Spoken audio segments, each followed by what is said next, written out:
ربي إني أعوذ بك أن أسألك ما ليس لي به علم وإلا تغفر لي وترحمني أكن من الخاسرين الله আমি আসলে বুঝি নেই, আমাকে ক্ষমা করো।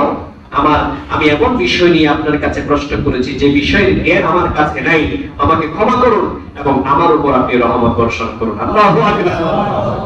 আমি বুঝি নাই আল্লাহ, আমি না বুঝে আপনার কাছে প্রশ্নটা আমি করেছিলাম।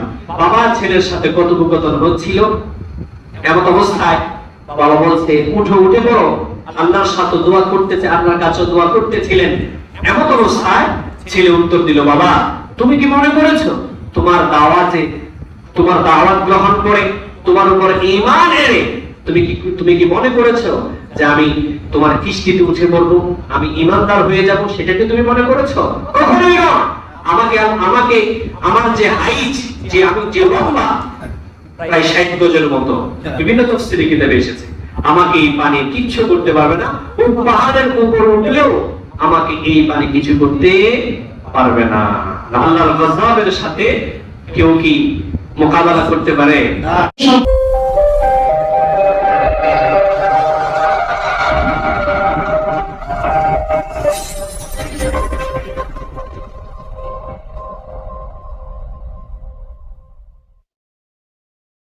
হযরত নূহ আলাইহিস সালাতু ওয়াস সালাম যখন চতুর্দিক থেকে নির্যাতনের শিকার হচ্ছিলেন, আল্লাহ রাব্বুল ইজ্জত ওয়াল জালাল মেসেজ দিয়েছিলেন পয়গম্বর নূহ তারা আর ঈমান আনবে না। যে কয়জন ঈমান এনেছে এই কয়জনই ঈমান এনেছে থাকবে, এর অতিরিক্ত আর অন্য কোনো ঈমানদার আসবে না। এই কথা আল্লাহ রাব্বুল ইজ্জত ওয়াল জালাল মেসেজ দেওয়ার পরে আল্লাহর কাছে দোয়া করেছিলেন, আল্লাহ তাদেরকে আপনি ধ্বংস করে দিন, কারণ তারা এই পৃথিবীতে বেঁচে থাকলে তারা আপনার ঈমানদার উম্মত যারা আছে তাদেরকে গোমরা করে ফেলবে এবং শুধু তাদের ধ্বংস করবেন তা নয়, বরং তাদের যে প্রজন্ম আছে, আল্লাহ বাচ্চা যারা আছে সবগুলোকে আপনি ধ্বংস করে দেন। ঈমানদার ছাড়া আর একজনও এই পৃথিবীতে আপনি বাকি রাখবেন না। আল্লাহ রাব্বুল ইজ্জত ওয়াল জালাল পয়গম্বর নূহ আলাইহিস সালাতু ওয়াস সালাম যখন ভগ্ন হৃদয়ে দোয়া যখন করলেন, আল্লাহ তাআলা কবুল করে নিলেন এবং পয়গম্বর নূহ আলাইহিস সালাতু ওয়াস সালামকে আল্লাহ তাআলা মেসেজ দিলেন, ও পয়গম্বর নূহ আপনি আপনার মতো করে আমি যেভাবে বলবো, যেভাবে ডিরেকশন দেব, ওইভাবে আপনি একটি নৌকা তৈরি করে ফেলুন। সুবহানাল্লাহ। আমি যেভাবে বলবো আমার সামনে এবং আমার নির্দেশনা অনুযায়ী আপনি একটি নৌকা তৈরি করে ফেলুন। এই নৌকার ব্যাপারে কিছু ইসরাইলি রিওয়ায়াত রয়েছে, নৌকাটি 3 তলা ছিল, যে বর্ণনা এসেছে নৌকাটি 3 তলা ছিল। নিচতলায় পশু পাখিদের অবস্থান ছিল, দ্বিতীয় তলায় মহিলাদের অবস্থান ছিল, তৃতীয় তলায় পুরুষদের অবস্থান ছিল। এইভাবে নৌকার ব্যাপারে এই বক্তব্যটুকু একটি হাদিসে বর্ণিত হয়েছে, তবে হাদিসটি ইসরাইলি বর্ণনা, যে বর্ণনার ব্যাপারে আহলুস সুন্নাহ ওয়াল জামাআর আকীদা হচ্ছে লা মুসাদ্দিকু ওয়া লা নুকাদ্দিব। ইসরাইলি বর্ণনার ব্যাপারে আমরা এটা সত্য বলেও বলবো না, আবার মিথ্যাও বলবো না। ইসরাইলি রিওয়ায়াতের ব্যাপারে চুপ থাকাটাই ভালো। মুহাদ্দিসিনে কেরামগণ বলছেন যে সব ইসরাইলি রিওয়ায়াত হাদিসের কিতাব সমূহে এসেছে, এগুলো কোনোটি সঠিক নয়, এগুলো গ্রহণযোগ্য সূত্রে এগুলো বর্ণিত নয়। এভাবে মুহাদ্দিসিনে কেরামগণ এই বক্তব্যটুকু ইসরাইলি রিওয়ায়াতের ব্যাপারে দিয়েছেন। প্রিয় ভাইরা, এই কিস্তি যখন নির্মাণ করা শুরু করে দিয়েছে, তখন কাফেররা পয়গম্বর নূহ আলাইহিস সালাতু ওয়াস সালাম কে বিদ্রুপ করা শুরু করে দিয়েছে যে কিস্তি, এই বিশাল আকারের নৌকা তুমি কোথায় চালাবা? তোমার কি মাথা খারাপ হয়ে গেছে? এই মরুভূমিতে কোনো পানির অস্তিত্ব বলতে কিছুই নেই, এখানে কি করে তুমি এত বিশাল আকারের নৌকাটি চালাবে? এইভাবে বিভিন্ন প্রকারের দান চেষ্টা, বিভিন্ন প্রকারের ঠাট্টা বিদ্রুপ করতে শুরু করেছে পয়গম্বর নূহ আলাইহিস সালাতু ওয়াস সালামের সাথে। পয়গম্বর নূহ আলাইহিস সালাতু ওয়াস সালামও তাদেরকে বলছিলেন, এখন তোমরা আমার সাথে ঠাট্টা বিদ্রুপ করছো তো, মনে রাখবে যখন সময় সুযোগ আসবে এই ঠাট্টা বিদ্রুপের জবাব তোমরা পেয়ে যাবে। সুবহানাল্লাহ। এই নৌকার ব্যাপারে আরেকটি বর্ণনা এসেছে, নৌকাটি বানানোর পরে কাফেররা সেখানে দলে দলে গিয়ে ওই নৌকার ভিতরে পায়খানা করে দিয়েছে। পায়খানা করতে করতে পুরা নৌকা ভরাট করে ফেলছে। পায়খানা করতে করতে পুরা নৌকা ভরাট করে ফেলছে। এরপরে আল্লাহ তাআলার কাছে পয়গম্বর নূহ আলাইহিস সালাতু ওয়াস সালাম বলছেন, আল্লাহ আপনার নির্দেশনা অনুযায়ী আমি নৌকা তৈরি করলাম, কিস্তি তৈরি করলাম, কিন্তু এই নৌকার ভিতরে কাফেররা পায়খানা করে দিয়েছে, এখন কি করা? আল্লাহ তাআলা কওমে নূহের গায়ে লুতি বসন্তের মতো একটি রোগ মহামারীর মতো করে ছড়িয়ে দিয়েছে। এক বৃদ্ধা মহিলা যখন ওই নৌকার পায়খানা করতে গিয়েছে, বৃদ্ধা মহিলা ওই পায়খানার ভিতরে ওই বৃদ্ধা মহিলা পড়ে গেছে। পায়খানার ভিতরে পড়ে ওই বৃদ্ধা মহিলা পায়খানাতে ডুবে গেছে। এক কথায় ওখান থেকে তার ছেলেমেয়েরা টেনে হেঁচড়ে উঠানোর পরে ওই বৃদ্ধের শরীরেও যে রূপ আল্লাহ তাআলা তার কওমকে দিয়েছে, কওমে নূহকে দিয়েছে, ওই রূপ ওখান থেকে টেনে তোলার পরে দেখা গেল ওই রূপ আর সেই বৃদ্ধার শরীরে নাই। সুবহানাল্লাহ। ওই বৃদ্ধার শরীরে যখন রূপটা নাই তখন বুঝতে পারলো যে ট্রিটমেন্ট একমাত্র কোথায় আছে, এই পায়খানার ভিতরেই আছে। এখন সবাই ওখানে ঝাঁপ দেওয়া শুরু করলো, সাঁতার কাটা শুরু করলো। এইভাবে সাঁতার কাটতে কাটতে লোকেরা পুরা নৌকা একদম পরিষ্কার হয়ে গেল, যার যার শরীরে লেগে লেগে নৌকা পরিষ্কার হয়ে গেল। নৌকার চারিপাশে আবার কিছু পায়খানা আছে, ওখানে আবার উঠে এগুলো আবার মুছে নিয়ে আবার তাদের শরীরে লাগাতে শুরু করলো। এর কোনো মানুষ এখনো পর্যন্ত কি আছে, বাকি আছে। পরবর্তীতে সেই নৌকাতে পানি ঢেলে নৌকাটা একেবারে সুন্দর করে সাফ পরিষ্কার করে ওই পানিগুলো দিয়ে তারা গোসল করতে শুরু করলো। সুবহানাল্লাহ। এই বর্ণনাটি হাদিসের কিতাবে এসেছে, তবে এই বর্ণনাটির ব্যাপারেও মুহাদ্দিসিন একরাম বলছেন এটা ইসরাইলি বর্ণনা। এই বর্ণনার ব্যাপারে লা নুসাদ্দিকু ওয়া লা নুকাদ্দিবু, এই বর্ণনাটি ঐতিহাসিক তেমন কোনো ভিত্তি নেই। এগুলা বর্ণনাতে এইভাবে এসেছে, ইসরায়েলি রিওয়ায়াত বলে খ্যাত। ভাই সব মোটামুটি যে কথাটি আমি বলতে চাই, পয়গম্বর নূহ আলাইহিস সালাতু ওয়াস সালাম যখন কিস্তি তৈরি করলেন, তারা ঠাট্টা বিদ্রুপ করা শুরু করে দিল। একটি পর্যায়ে পয়গম্বর নূহ আলাইহিস সালাতু ওয়াস সালাম বলছেন যে এখন তোমরা আমার সাথে ঠাট্টা বিদ্রুপ করো, কিন্তু কিছুক্ষণ পরে, অল্প কদিন পরে তোমরা টের পাবে যে কারা সত্য কারা মিথ্যা।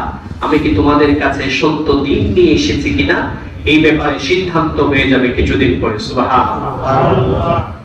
আল্লাহ তাআলা পয়গম্বর নূহকে একটা আলামত বলে দিয়েছেন, ও পয়গম্বর, যখন দেখবেন আপনার ঘরের চূড়া থেকে পানি ফোয়ারা উঠছে, পানি উদ্বেলিত হচ্ছে, পানি বের হচ্ছে, তখন বুঝে নেবেন আমার আযাব শুরু হয়েছে। পয়গম্বর নূহ আলাইহিস সালাতু ওয়াস সালামের বাসায় যখন চূড়া থেকে পানি উদ্বেলিত হওয়া শুরু করেছে, পয়গম্বর নূহ আলাইহিস সালাতু ওয়াস সালাম কওমদেরকে বলেছে, হে আমার কওম, তোমরা যারা আমার সাথে ঈমান এনেছো এবং জোড়া জোড়া পশু পাখিকে নিয়ে তোমরা নৌকায় আরোহণ করো, আল্লাহ তাআলার আযাব শুরু হয়ে গেছে। আল্লাহু আকবার। এখানে একটা বিষয় খেয়াল করেন, চূড়ার কথা এসেছে কোরআনে সূরাতুল হুদের 40 নম্বর আয়াত। চূড়ার কথা এসেছে, চূড়া থেকে আগুন বের হয় স্বাভাবিকত, কিন্তু আল্লাহ তাআলার আযাব যখন আসবে তখন আর চূড়া থেকে কি বের হবে না, আগুন বের হবে না, চূড়া থেকে বের হবে পানি। তার মানে পৃথিবীর এমন কোন স্থান নেই যে স্থান থেকে পানি উদ্বেলিত হবে না, পানি বের হবে না। মশাল আকারে বৃষ্টি শুরু হলো, আকাশ থেকে বৃষ্টি পড়ছে, পানি পড়ছে, আর জমিনের প্রতিটি ইঞ্চি কণা, প্রতিটি পানি কণা থেকে পানি উদ্বেলিত হওয়া শুরু করেছে। একটি পর্যায়ে থই থই মরুভূমিটা, একটি পর্যায়ে পানি থই থই, চতুর্দিকে পানি, যেদিকেই তাকাচ্ছে সেদিকেই পানি। আর এদিকে ইমানদারেরা ওই নৌকা, যে নৌকা হযরত নূহ আলাইহিস সালাম নির্মাণ করেছিলেন, সেই নৌকায় সকলে আরোহণ করলো এবং তাদের সাথে জোড়া জোড়া পশু পাখি যা যা নেওয়ার দরকার জোড়া জোড়া সেখানে উত্তোলন করে ফেলল। সুবহানাল্লাহ। আল্লাহ রাব্বুল ইজ্জত ওয়াল জালাল বলছেন, হাত্তা ইযা জাআ আমরুনা ওয়া ফারাতান নূর কুল নাহমিল ফিহা মিন কুল্লি زوجين اثنين وأهلك إلا من سبق عليه القول।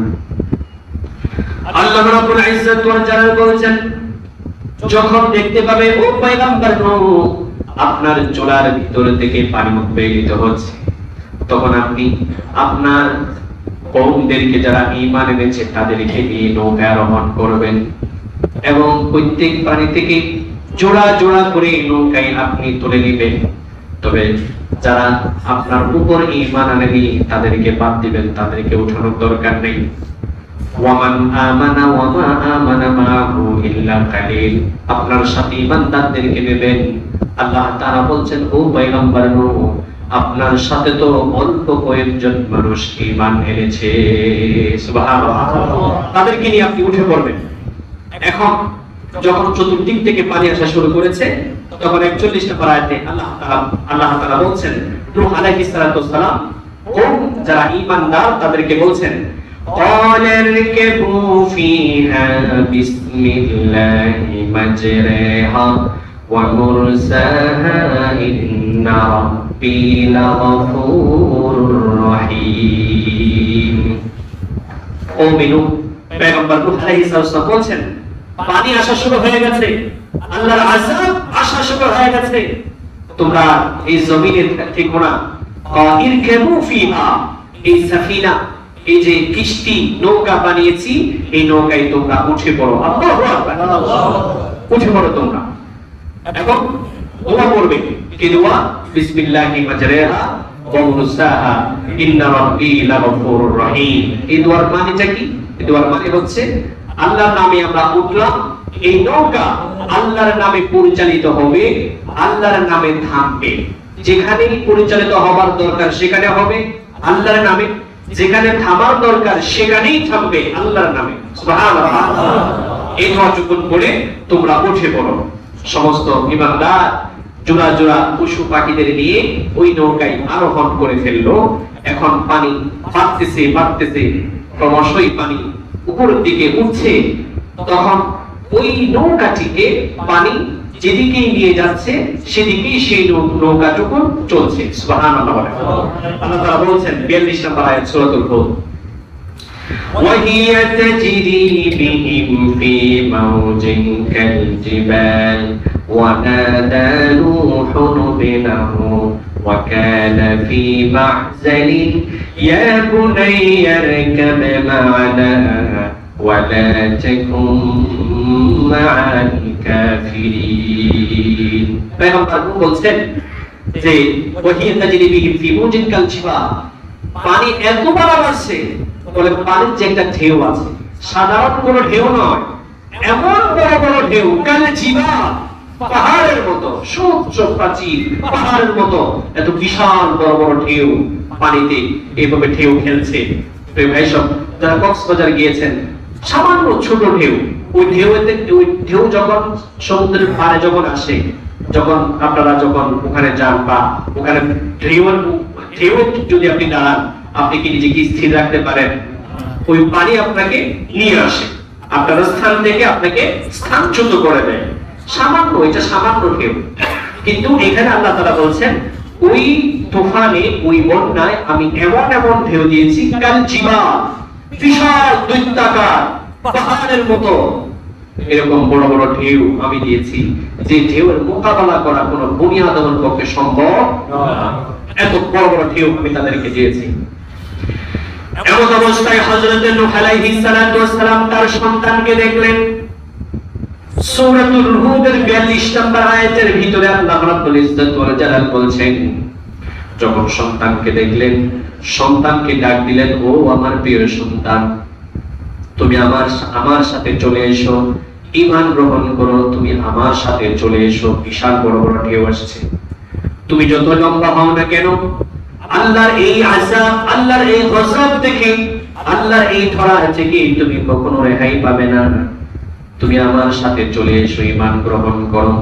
আল্লাহ তাআলা হযরত নূহ আলাইহিস সালাতু ওয়াস সালাম তার সন্তানকে যে ডাক দিলেন, সেই ডাকটুকু আল্লাহ তাআলা কোট করে দিলেন, ওয়ানাদা নূহুন ইবনাহু ওয়া কানা ফি মাহজালিন ইয়া বুনাইয়া ইরকাব মা'না ওয়া লা তাকুম মা'আল কাফিরিন। আল্লাহু আকবার। হযরত নূহ আলাইহিস সালাতু ওয়াস সালাম বলছেন, ও আমার প্রিয় সন্তান, একটু দূরে অবস্থান করছিলেন নৌকা, আসো উঠে পড়ো, এখনো সময় আছে, আল্লাহর আযাব থেকে বাঁচো, এখনো সময় আছে। ইয়া বুনাই, ও আমার প্রিয় সন্তান, আদরের সন্তান। ইয়া ইবনি বললে হে আমার সন্তান হতো, যখন ইয়া বুনাই বলছে, এটা গ্রামাটিক্যাল ব্যাপার। ইয়া বুনাই যখন বলছে, এখানে এই শব্দটিতে দরদ আছে, আদর আছে, সোহাগ আছে, ভালোবাসা, মহব্বত আছে। ইয়া বুনাই, ও আমার আদরের সন্তান, ও আমার প্রিয় সন্তান, ইরকাব মা'না, এই নৌকাতে, এই কিস্তিতে আমাদের সাথে তুমি উঠে পড়ো। ওয়ালা তাকুম মা'আল কাফিরিন, কাফেরদের অন্তর্ভুক্ত হয়ো না। সন্তানের জন্য বাবা মা, বা সন্তান যতই খারাপ হোক না কেন, বাবা মা মায়া, মহব্বত, আদর থাকে কি থাকে না? যতই খারাপ হোক, সন্তান সন্ত্রাস করুক, একেবারে যত নিম্ন শ্রেণীর কাজ আছে সে করুক, কিন্তু সে যে সন্তান, মা বাবা, তার প্রতি অবশ্যই মহব্বত থাকবে, ভালোবাসা থাকবে। সেই ভালোবাসা থেকে, সেই ব্যক্তিত্বের ভালোবাসা থেকে হযরত নূহ আলাইহিস সালাতু ওয়াস সালাম সন্তানকে ডাক দিলেন। প্রিয় ভাইরা, ও যুবক ভাইরা, তোমরা যারা বাবা মা নাফরমানি করো, বাবা মার কথা শোনো না, বাবা মাকে পাত্তা দাও না, এখন হয়তো বা গায়ের জোর আছে, তোমার পাত্তা দিচ্ছ না। যখন তুমি বাবা হবা তখন বুঝবে, তোমার সন্তান যদি তোমার কথা না শোনে তখন কি রকম একটা কষ্ট লাগে, তখন তোমার সেটা বুঝে আসবে। কথা বলেন ঠিক? এই জন্য যারা যুবক ভাইরা আছে, যাদের বাবা মা এখনো বেঁচে আছে, সবাই চেষ্টা করবে যে বাবা মার কথা শুনতে। বাবা মা অবাধ্য হওয়া যাবে না। এই যে হযরত নূহ আলাইহিস সালাতু ওয়াস সালাম সন্তানকে ডাক দিলেন, কিন্তু বলছে না। এখন আল্লাহর কাছে দোয়া করছেন, আল্লাহ আমার ছেলেদের একটু ফেরায় দেন, আমার ছেলেদের ফেরায় দেন। পয়গম্বর নূহ আলাইহিস সালাতু ওয়াস সালামের ছেলে কেনান এবং পয়গম্বর নূহ আলাইহিস সালাতু ওয়াস সালামের বিবি, এই দুইজন কিন্তু কাফেরদের সাথে ছিল। দেখেন, নবীর সাথে সংসার করে নবীর বিবি কার সাথে? কাফেরদের সাথে। কথা বলেন, নবীর বিবি কার সাথে? কাফেরদের সাথে। এখনো আমাদের ফ্যামিলিতে, আমাদের সমাজে আছে না? আছে। কিছু মানুষ, কিছু ভাইয়েরা এমন আছে যে নামাজ কালাম মাশাআল্লাহ ইসলাম নিয়ে খুব খাটে, কিন্তু ফ্যামিলি মেম্বারদের মধ্যে এমন কিছু সদস্য আছে যারা নামাজ পড়লেই তাদের মাথা ব্যথা শুরু হয়ে যায়, ইসলাম পড়লেই তাদের মাথা ব্যথা শুরু হয়ে যায়। আছে না নাই? আছে না নাই? ফ্যামিলি সবাই তো আর নামাজি না, ফ্যামিলির সবাই তো ইসলাম ফলো করে, এক একটা হয়। পয়গম্বর নূহ আলাইহিস সালাতু ওয়াস সালাম ফ্যামিলিকে দাওয়াত দিয়েছেন, ছেলেকে দাওয়াত দিয়েছেন, পরিবার বউকে দাওয়াত দিয়েছেন, কিন্তু পয়গম্বরের দাওয়াতে তারা সাড়া দেয় নাই। সাড়া না দিয়ে তারা কাফেরদের অন্তর্ভুক্ত হয়ে গেল।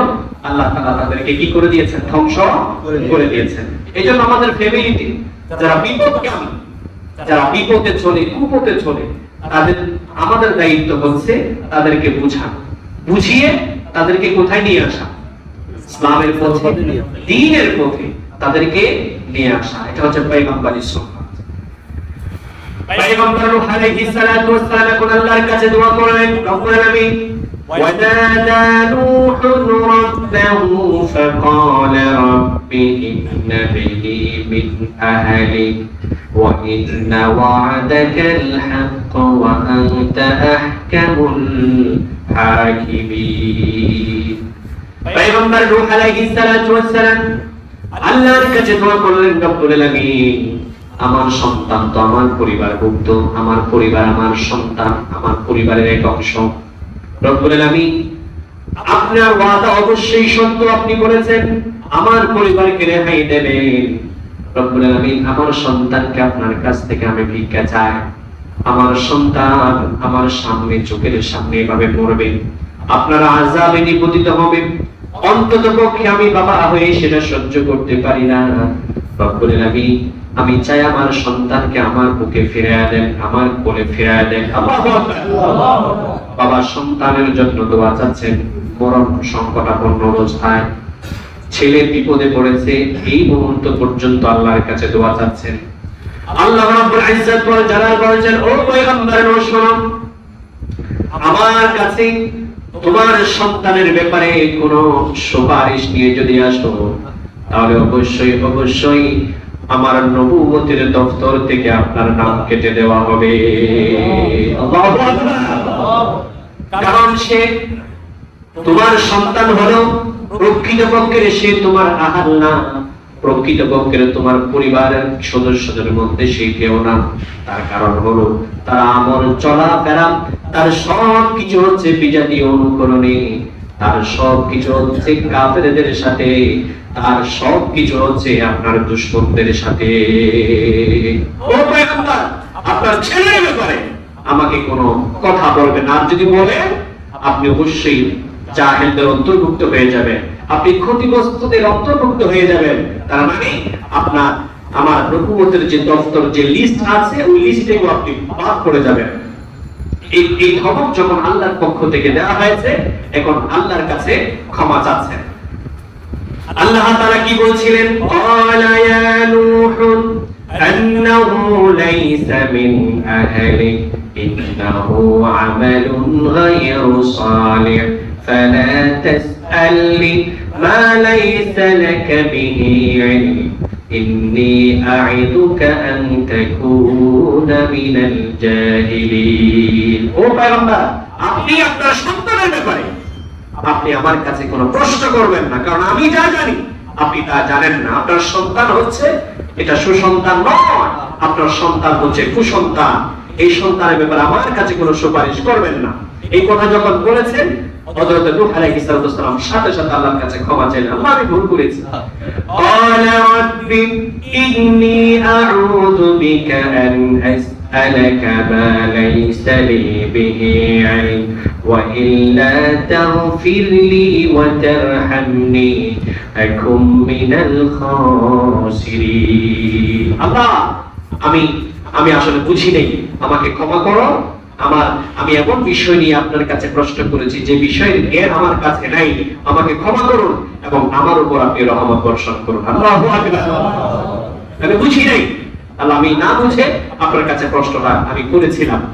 এদিকে বাবা ছেলের সাথে কথোপকথন হচ্ছিল, এমন অবস্থায় বাবা বলছে, উঠে পড়ো, আল্লাহর সাথে দোয়া করতেছে, আল্লাহর কাছে দোয়া করতেছিলেন।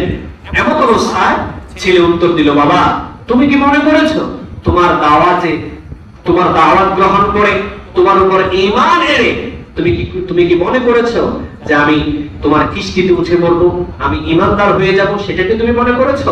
কখনোই না। আমাকে আমার যে হাইট, যে আমি যে লম্বা প্রায় 60 গজের মতো, বিভিন্ন তাফসীরে কিতাবে এসেছে, আমাকে এই পানি কিচ্ছু করতে পারবে না। ওই পাহাড়ের উপর উঠলেও আমাকে এই পানি কিছু করতে পারবে না। নাউযুবিল্লাহ বলবেন না। আল্লাহর গজবের সাথে কেউ কি মোকাবেলা করতে পারে? না। কিন্তু আমাদের সমাজে এমন কিছু শব্দ মাঝে মধ্যে শোনা যায়, আল্লাহর গজব দিলে তারা কি করবে?